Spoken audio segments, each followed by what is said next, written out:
sur un album, j'imagine qu'il y en a eu davantage qui ont été écrits, il y a une sélection qui a été faite. Pour en garder 17, quand on connaît ton exigence, Oui. c'est-à-dire que ces 17 titres-là, tu les trouves tous bons, forcément. Alors évidemment, moi je trouve que les 17 titres sont une jolie histoire. Forcément, j'ai des préférences et des choses que j'aime plus que d'autres. Après, il y en a aucune que je n'aime pas. Ouais.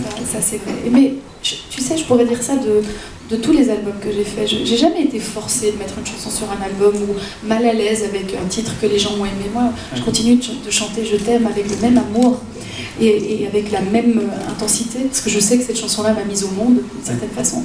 Donc j'ai pas de... Si tu veux, j'ai pas genre, ah oui, non, mais sur cet album-là, ça me semblait... Non, tout était juste.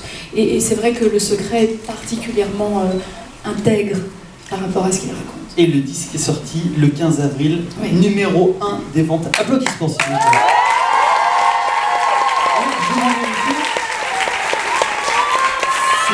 C'est vrai que c'est un excellent démarrage pour un album qui pouvait autoproduit, ça on va en reparler. Du moins aujourd'hui il n'y a plus vraiment d'énormes maisons de disques derrière comme ça a été le cas par le passé. C'est rassurant de voir que la masse, le public, la base est toujours là. Mais c'est au-delà de rassurant, c'est-à-dire que, c'est ce que je disais lors d'une interview il y a quelques semaines, j'ai le sentiment d'être reçue à nouveau dans les foyers, chez les gens. Voilà. Et c'est la seule chose qui nous fait exister, c'est vrai, quand on a une grosse maison de disques pendant un temps, on est content, mais en même temps, avant d'avoir une grosse maison de disques, il faut une rencontre avec un public. Et puis la maison de disques, tout aussi efficace soit-elle, surfe sur cette réalité. Mais la réalité, la vraie réalité, c'est ça. Et bien sûr, François.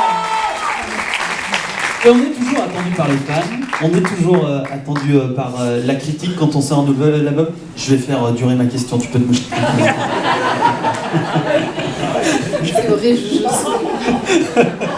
Donc toujours attendu par les fans, par la critique aussi. Et pourtant c'est ton 15e album. Est-ce que malgré tout on appréhende quand même toujours ces éternels recommencements? Bien sûr. Et puis surtout quand on livre une histoire aussi riche d'informations, on se demande toujours un peu comment est-ce que on est des passeurs, les artistes, c'est tout, on passe quelque chose. Comment est-ce que ça va être pris, voilà. Deux îles, deux ailes. Est-ce que tu peux nous raconter l'histoire singulière de cette chanson